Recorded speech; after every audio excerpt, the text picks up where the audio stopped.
Assalamualaikum warahmatullahi wabarakatuh. Kembali di channel YouTube Om Faiz dan kita masuk lagi ke segmen Obeng, obrolan bengkel. Nah, ini obrolan bengkel udah masuk ke episode ke-80 Om Victor. Dan kita perkenalkan narasumber kita kali ini Om Victor. Apa kabar? Apa kabar? Baik, baik. Om Victor ini dari bengkel Rubeng Victor. Rubeng Victor. Rubeng itu apa? Rubeng itu singkatan dari rumah bengkel. Rumah bengkel. Ya, memang bengkelnya sekaligus tempat tinggalnya. Oke, dan kita masuk di acara Obeng, obrolan bengkel. Nah, cocok nih obrolan bengkel di rumah bengkel, ya kan? Nah, Om Victor ini bengkel roda 2 ya. Kita kan Obeng ada beberapa episode yang bahas roda 2 dan kali ini kita balik lagi ke roda 2. Tema kita kali ini Om Victor upgrade performa mesin. Matic lah ya, karena kan sekarang kan motor Matic semua tuh. Gimana motor Matic itu pengen melebihi dari apa yang dikasih pabrikan. Ya. Nah, kira-kira batas-batasnya mana yang aman?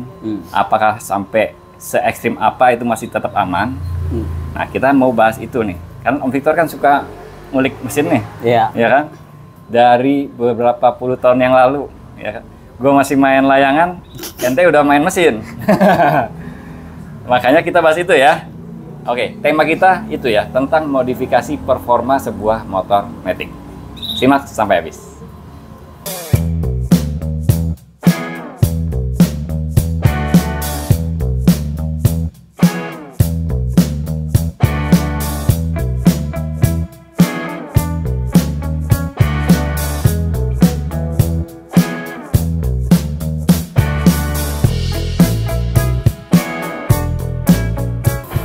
Oke, langsung aja kita tanya-tanya nih. Saya punya cerita misalkan nih, motor Matic baru grace dari dealer turun, kita pakai, ternyata masih kurang. Oke. Itu sebaiknya apa dulu nih yang di upgrade? Idealnya? Kalau untuk pengguna ya, sebenarnya itu tingkat kurang bawaan motor dari standar pabrikasi Ya, itu. kurang kenceng. Biasanya itu tergantung dari penggunanya sendiri, Bang. Oke.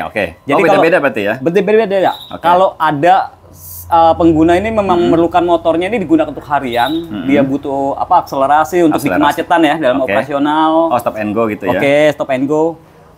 Ada juga pengguna yang memang hobi dengan ngegas tuh sampai full. High speed. Oke. Antasari. Ya, kadang kalau lampu merah 2 kilo lumayan itu. Iya. Atau Pantura lah ya. Baiknya tuh langkah awal sebelum adanya tindakan merubah dari spek pabrik. Oke. Kalau menurut aku itu, andai motor bawaan pabrik itu salah satu di motor injeksi misalkan, ECU-nya bisa di remap. Itu ambil langkah pertama di remap dulu. Oke. Kalau ECU bisa di remap, Betul. sebaiknya remap Remap ECU dulu. Oke. Jadi tidak merubah dari standar spesifikasi pabrik. Oke. Di remap itu artinya mengatur ulang. Remap itu menyesuaikan kebutuhan pengguna Sesuai dengan kita gitu. Oke, dengan misalkan menambah debit bahan bakar, fuel correction, atau timing pengapian ditingkatkan. Oke. Jadi mungkin penyuka top speed atau yang suka bejek nih ketemu lampu merah 2 kilo. Dia nggak ketemu limiter mungkinnya. Oke. Iya. Tapi termasuk geser limit juga di remap bisa? Secara tidak langsung bisa. Oke. Kalau memang itu kebutuhannya untuk akselerasi, mungkin dia cari efisiensi yang jauh, iya kan? Tapi tidak tekor kategorinya dalam proses remapnya. Mungkin akan meningkatkan akselerasi buat stop and go di keramaian, selap-selip di kemacetan, seperti itu, Bang. Oke, yang pertama sebaiknya idealnya itu remap dulu. Betul, tanpa merubah spesifikasi pabrik. Dan remap yang paling maksimal itu berarti di atas mesin dyno dong ya? Sebaiknya dalam penyetingan itu memang berdasarkan atau berpatokan pada IFR. Jadi perbandingan bahan bakar dan rasio. Kalau misalkan di timing pengapian itu mengikuti dari spek pabrik dulu untuk awal, ya karena tidak ada perubahan spesifikasi kan. Tapi selera. Bagaimana dengan pemahaman operator yang remapnya? Oke. Nah, remap berarti bisa setting pakai map-map yang dipunyai sama operator remapnya. Kan sekarang juga udah punya tuh. Betul. Udah punya datanya. Data remap. Data remap. nanti udah coba aja gitu. Atau kalau pengen maksimal sambil dyno. Lebih baik seperti itu.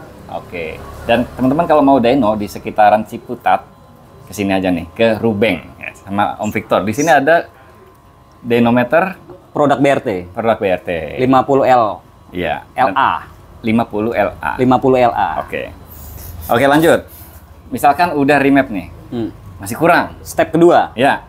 Step kedua kalau misalkan dari motor matic itu setelah remap tanpa merubah spesifikasi pabrik, masih ada rasa kurang puas. Iya. Kan masih banyak tuh ntar. Mungkin pengen peningkatan yang lebih, Bang. Mungkin peningkatan yang lebih. Kita main di kirian. Main kirian. Main kirian dengan CVT ya artinya ya. Dengan apa ya? Dengan perbandingan nih. Misalkan daya penggantian atau kita mau merubah dari satu modifikasi ke modifikasi yang lain untuk sektor di kirian itu banyak pilihan. Yang pasti di kirian itu meliputi dari berat roller, wake roller, terus sudut atau derajat puli. Kalau untuk kebutuhan kerok jalur, kembali lagi tergantung kebutuhan pengguna. Oke.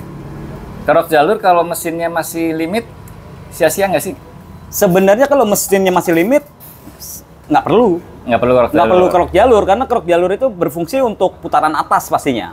Makanya sebelum melakukan step kedua disarankan melakukan step pertama. Remapnya ini mungkin dijauhkan limitnya. Kalau sudah dijauhkan limitnya, hanya kebutuhan orang-orang yang misalkan suka full throttle nih. Gaspol. Oh ya, gaspol. Perlulah dikerok. Jalur roller. Nah, CVT sendiri itu kan ada puli depan, ada puli belakang tuh. Yang mana dulu? Kalau puli belakang biasanya itu langkah. Jadi kalau perbandingan puli itu kan pergerakan dan langkah. Walaupun ada rasionya.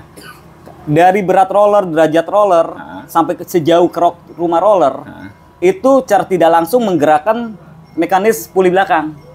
Karena sifatnya mekanis dari tekanan per. Biasa hubungannya yang disebut per torsi. Kebutuhan bukaannya, perhitungannya itu tiap mekanik berbeda. Sesuai dengan kebutuhan penggunanya. Nah, spring preload atau tekanan dari per torsi di puli belakang biasanya menyesuaikan. Tergantung dari cara pengguna, spesifikasi mesin. Jadi depan dulu, nanti belakangnya dicari yang sesuai dengan spek depannya. Semestinya seperti itu. Oke, udah nih kirian, udah nih. Ternyata masih kurang kenceng nih. Kayak temennya Om Victor yang itu tuh. Ya. Udah main kirian masih kurang kenceng juga. Baru ke engine. Apa kemana? Kalau untuk merubah spesifikasi dari pabrik, sudah pasti membangun mesin. Membangun mesin itu meliputi biasanya secara umum pemahaman pengguna itu adalah bore up.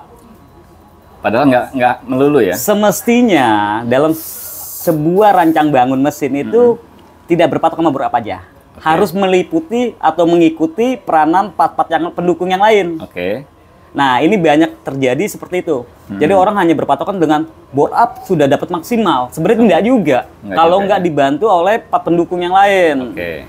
Kalau di injeksi itu kan ada aktuatornya lah. Seperti kayak injektor. Injektor itu penting. Throttle body itu penting. Jadi bisa juga dalam merubah spesifikasi pabrik sebelum mengambil langkah bore up. Itu bisa dengan kondisi spesifikasi standar pabrik, kita bisa memaksimalkan langkah pertama tadi remap, langkah kedua main kirian, ketiga di aktuator. Aktuator itu berarti komponen-komponen atau device-device pendukung mesin. Betul. Tanpa merubah spesifikasi kayak misalkan ukuran piston, momen putir, dan stroke dari mesin itu sendiri. Bahkan noken as sama porting juga belum dulu nih, ntar dulu, standar dulu. Itu dulu. Yang di luar itu dulu. Yang standar itu dulu. Jadi bukan masuk ke bagian dalam. Nah, itu sudah masuk 3 tahapan. Yang ketiga berarti device atau komponen-komponen di luar mesin. Berarti kita sebut aja nih ya, langsung ya. 1, throttle body. Injektor. Throttle bodinya diameter lebih gede kah atau gimana? Throttle body itu yang pasti bisa dengan cara misalkan tanpa menggunakan karet joint filter. Oh gitu. Iya. Atau merubah sudut penempatan throttle body. Misalkan dibuat apa dog graph. Oke. Jadi rubah sudut open filter. Open filter itu open filter. Signifikan loh perubahannya. Oh iya. Karena di situ vakum ya. Menghambat aliran udara. Betul, makin cepat aliran udara, nanti penyesuaian lagi ke remap lagi semuanya. Oke. Berarti pilihan yang aktuator tadi, jadi Om Victor mengkategorikan itu sebagai aktuator, itu ada komponen-komponen di luar mesin ya. Betul. Pertama open filter. Open filter. Bisa memungkinkan ya, atau bisa pilih salah satu ya. Merubah ukuran throttle body yang lebih besar. Ukuran throttle body. Tapi juga nggak bisa terlalu besar ya, dengan spek mesin yang belum berubah. Oh iya. Kita hanya memaksimalkan kondisi yang ada. Nah, takutnya inersianya nggak dapat ya. Betul, kinerjanya juga kurang maksimal akhirnya. Terus bahkan merubah sudut throttle body. Itu mempengaruhi. Itu mempengaruhi. Walaupun dengan throttle body standar. Iya. Ada pengaruhnya juga.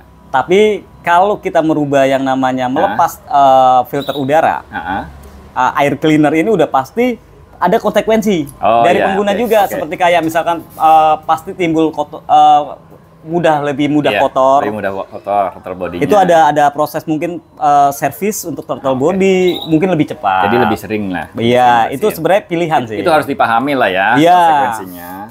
Atau kalau ada nggak sih filter yang lebih renggang gitu? Ada sebenarnya. Ada. Kalau di zaman karburator itu kan ada yang filter-filter konde. Iya. Misalkan dari merek-merek tertentu seperti kayak KNN atau yang lain-lainnya itu ya. Iya. Itu bisa digunakan juga sebenarnya. Itu bisa juga dan itu ada peningkatan power di situ. Udah pasti. Oke. Jadi open filter atau filter racing, terus throttle body, injektor juga. Injektor perlu. Selama tidak mencukupi. Nah, itu kembali lagi nanti. Itu kembali lagi dari operator remap tuning tadi. ya, remap. Tuningnya. Kalau tuningnya presisi itu di atas mesin dyno ya. Ya, selagi injektor standar itu masih mencukupi ya nggak apa-apa, masih bisa digunakan. Oke. Nah, misalkan nih, itu udah stage ketiga kan. Stage keempatnya apa? Masih kurang puas nih. Apakah porting dan noken as dulu? Apa bore up dulu? Langkah selanjutnya porting. Setelah porting itu biasanya kalau porting itu bisa dari kondisi standar pabrik. Cuma kalau yang namanya kinerja lebih signifikan yang masuk dalam kategori siklus 4 tak gitu ya. Sebenarnya di timing valve dan di noken as. Noken as itu memang berperan penting dalam siklus 4 tak. Oh iya benar. Karena ada durasi pembukaan valve dan liftingnya. Semua dari fungsi noken as. Di noken as semua kunciannya. Noken as. Berarti stage keempat porting dan noken as. Ki porno. Sebenarnya ki porno tuh. Kirian, porting, noken as. Iya, ki porno, kirian, porting, noken as. Tapi kalau menurut Om Victor, sebelum ke porting dan noken as, device-nya dulu. Betul, part pendukungnya juga dipersiapkan. Oke, ini stage keempat nih ya, porting dan noken as. Jadi satu paket aja kali ya, kan sama-sama di head soalnya. Ya, betul. Ya kan? Nah, stage kelima baru di blok. Kalau di blok itu kembali lagi kebutuhan pengguna. Kebutuhan misalkan pengguna. Masih belum puas juga nih. Kan kepuasan itu nggak ada batasnya kan? Kalau bicara dari power, sebuah mesin, tenaga, itu tidak lepas dari kinerja yang sempurna, mulai dari siklusnya yang ada di camshaft, part pendukungnya.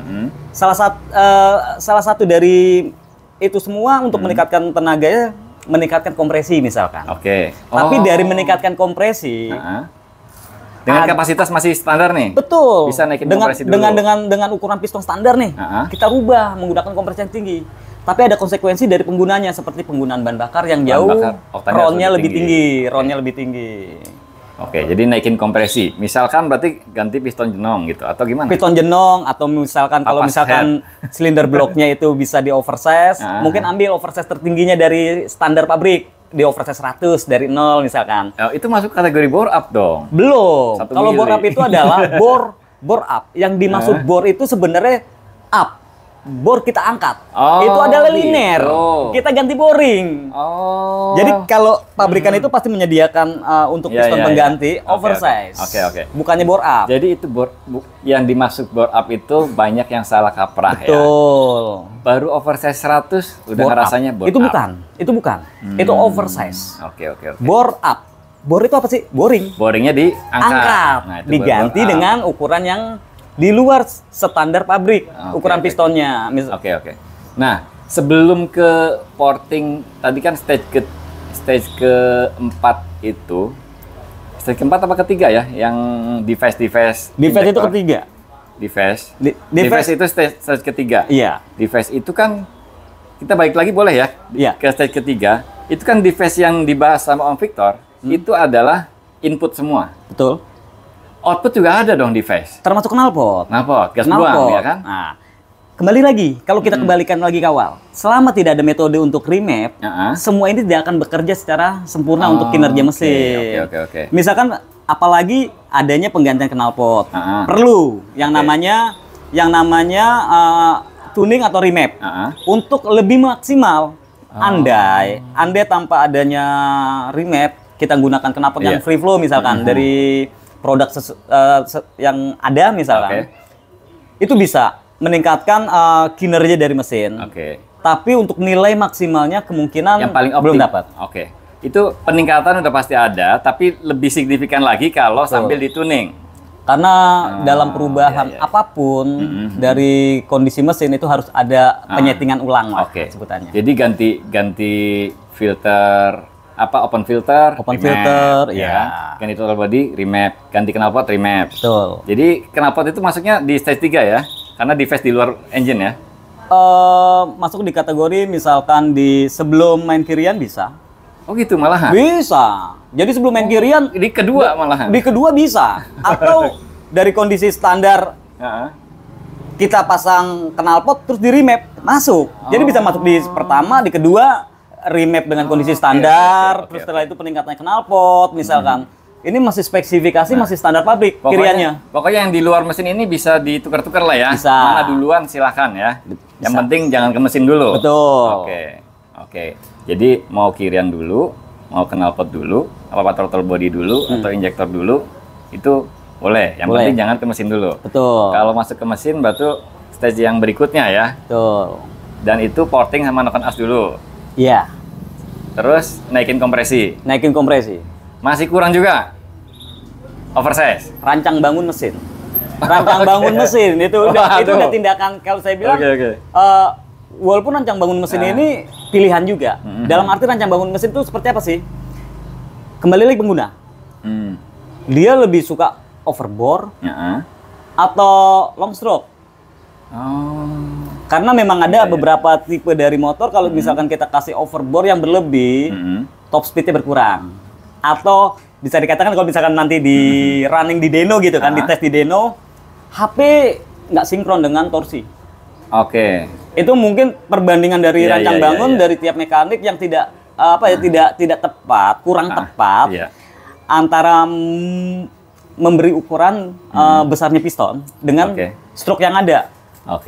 Itu langkah dari rancang bangun mesin. Masih ada tahapannya. Nah, sebelum kita lebih dalam nih, kalau di motor Matic, Matic itu kan butuh torsi di RPM rendah ya, kalau nggak salah ya. Iya. Itu lebih cocok overbore, apa square, apa overstroke? Karena bawaan pabrik ini overstroke semua kayaknya. Betul. Matic. Yang overbore apa ya? Oh ada ya, Vario 160 ya? Vario 160 overbore. Vario 160. Tapi KOJ bahkan overstroke yang ekstrim. Betul, KOJ untuk tipe mesin Honda KOJ. Itu sebetulnya lebih cocok yang mana sih kalau motor Matic yang transmisinya CVT? Sebenarnya kalau untuk mesin yang mudah digunakan, tidak membuat sulit dalam operasional mesin itu sendiri, yang di kendaraan itu sendiri, itu dominan kalau menurut pengamatan saya loh ya, karena tiap mekanik itu berbeda persepsi. Jadi sudut pandang pribadi Om Victor ya? Sudut pandang bukan pribadi, mekanik, seorang profesi yang berbeda-beda. Itu overbore memang lebih signifikan untuk apa ya? Kalau aku bilang untuk pengoperasian kendaraan itu lebih mudah. Ngail powernya bisa. Betul, karena memang powernya lebih besar ya kalau overbore itu. Tapi overbore kan cenderung power by RPM ya, RPM-nya juga tinggi. Nanti kan kita sudah bisa main di kiriannya itu. Kalau kiriannya udah kita mainkan juga, tetap yang lebih efisien itu overboard. Overboard. Oke. Jadi kiranya dimainin juga teman-teman. Tapi nilai overboardnya juga ada batasannya. Ada batasannya. Ada batasannya, nggak bisa kita nggak bisa semaunya. Nggak bisa ekstrim kayak motor manual gitu kan. Sekarang musimnya misalkan di angka-angka ukuran piston misalkan di 60-an. Sedangkan dari spesifikasi standar bawaan pabrik, stroke-nya ini belum mendukung untuk di 60-an. Contohnya seperti kayak kalau menurut pengamatanku, perhitunganku ya, pribadi sebagai misalkan mekanik. nih Aerox nih, stroke 5. Justru kalau Aerox itu tinggi. Yamaha itu tuh lumayan tinggi. Yang rendah itu seperti KZR. KZR, oke. KZR itu kan truknya lebih rendah. Dibanding Aerox. Ukuran pistonnya pun di bawah Aerox, KZR itu sendiri. Nah, terus idealnya untuk si Aerox itu mungkin masuk ukuran piston nggak melebihi dari 60 mm misalkan.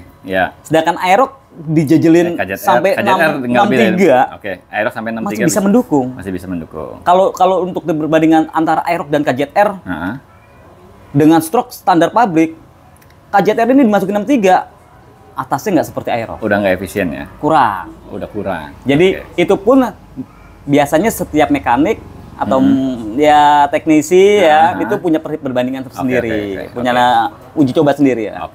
Itu berdasarkan pengalaman, riset dan betul, lain-lain hasil ya. itu riset ya. Berarti overbore-nya di mesin Matic nggak bisa dibikin ekstrim kayak misalkan mesinnya CBR K15 yang dulu 47 ke 63 gitu, atau GSX 48,8 ke 62. Itu kan ekstrim ya kalau dimasukin ke Matic nggak bisa sampai segitu? Nggak bisa, karena memang mekanisme pergerakan dari Matic dengan konvensional yang menggunakan ratio reduction itu tidak sama. Tidak sama. Betul. Mungkin kalau di Dyno BRT kita bisa analisa karena ratio CVT untuk di Matic. Oh ada? Ada.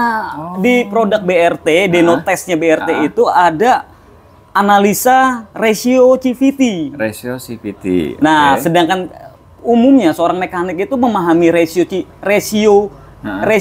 reduction. Kalau ratio reduction itu di motor yang menggunakan pinion. Sedangkan di CVT itu sendiri ada rasionya. Karena CVT itu bagian dari reduksi. Dan itu di atas mesin dyno bisa ketahuan? Bisa. Kalau dyno testnya produk BRT. Karena kebetulan saya juga pakai BRT. Ada untuk analisa CVT. Walaupun analisa ratio itu umumnya direduksi kan pastinya di pinion, tapi di Matic pun bisa. Kalau untuk produk BRT. Nah, jadi kalau teman-teman CVT-nya ini udah bener belum kiriannya nih? Bisa naik dyno.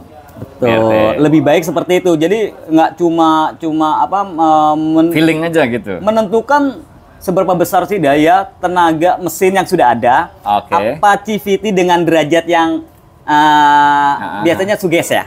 Dengan ukuran sekian, berat roller sekian, itu sudah enak. Analisa itu hanya feeling kalau aku bilang.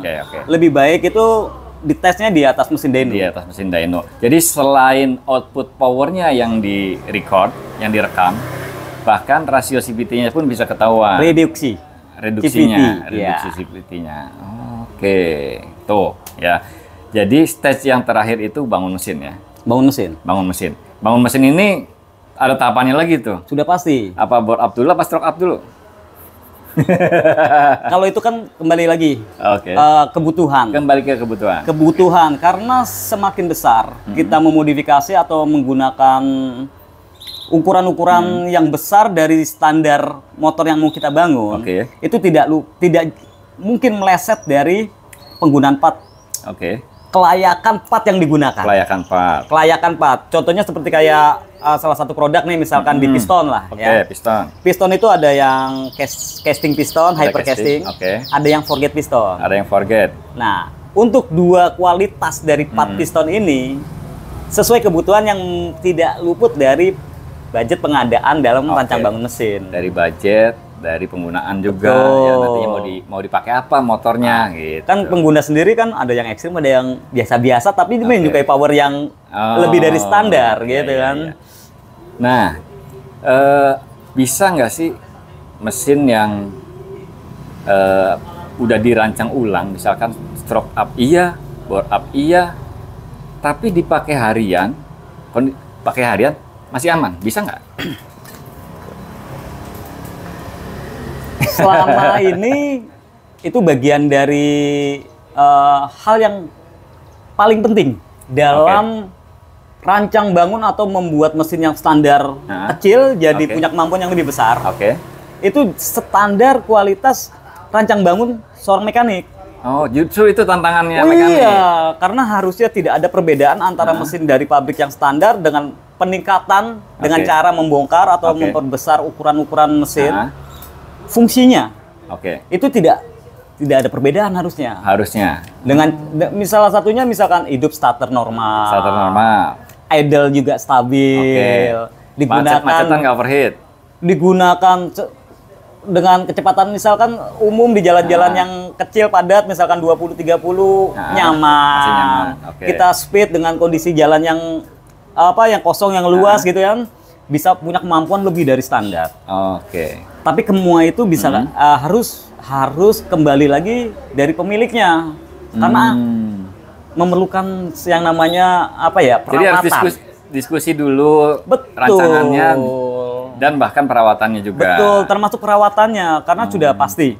Kalau kita perhatikan ya atau kita cermati dari motor-motor yang ada buatan pabrikasi itu kalau aku bilang sempurna. Motor yang sebetulnya standar itu sempurna. Sempurna. Karena apa? Kalau dalam merubah itu bukan tidak sempurna. Butuh pemahaman. Butuh pemahaman. Salah satu contoh yang aku bilang sempurna apa? Kalau motor yang diproduksi pabrik itu dengan kapasitas katakan 115 cc. Itu pasti volume olinya nih contohnya. Misalkan volume oli untuk 115 itu 800 cc. Sedangkan motor yang memiliki kapasitas 150 cc, olinya 1 liter. Nah, sekarang bagaimana dengan mesin yang 115 ini kita jadi 150 dan olinya tetap 800. Nggak mungkin kan kita menambah volume oli karena memang ruangan itu tidak kita perbesar atau kita modifikasi. Jadi ini bagian masuk dari kategori perawatan pemilik, pemahaman pemilik dalam merawat. Nah, selama pemahaman perawatan penggunaan oli berkala misalkan, itu baik. Intervalnya dirubah berarti dong intervalnya? Bukan dirubah level oli itu tidak boleh ditambah, apalagi dikurangi. Tapi jarak penggantiannya lebih cepat. Masa pakai olinya bisa dipersingkat. Itu bagian salah satu perawatan. Atau kualitas olinya? Kualitas oli itu jadi pilihan juga. Misalkan nih, kalau motor standar pakai oli mineral, Kalau motor bore up, sintetis. Perlu nggak sih? Tapi kalau untuk suatu produk antara perbandingan mineral, semi mineral, dan sintetik, itu masing-masing memang ada segi positif dan negatifnya ya. Tetap masih ada plus-minusnya ya.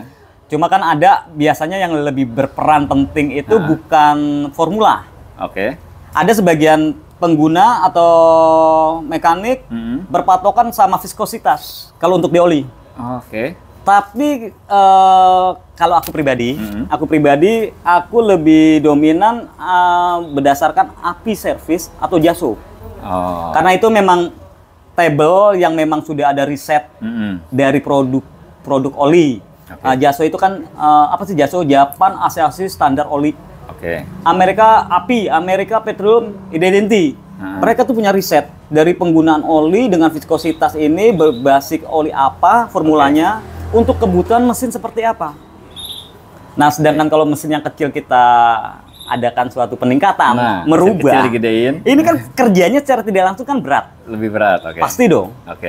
Ya pergerakan kendaraan ringan. Tapi mekanis alat komponen-komponen part-part yang ada di mesin itu kan berat. Jadi lebih berat. Pasti. Nah, ini API pemahaman dari API service atau JASO itu lebih utama kalau menurut aku. Kalau untuk merek dan viskositas oli, pilihan ya. Sesuai selera aja. Cari API service-nya yang paling terakhir berarti ya. Kembali lagi disesuaikan. Jadi mesin yang udah dirubah, kita kan bicara peningkatan power nih. Misalkan standarnya 10 horsepower, jadi tambah 50% lah, jadi 15 horsepower, itu masih aman pakai harian. Bisa.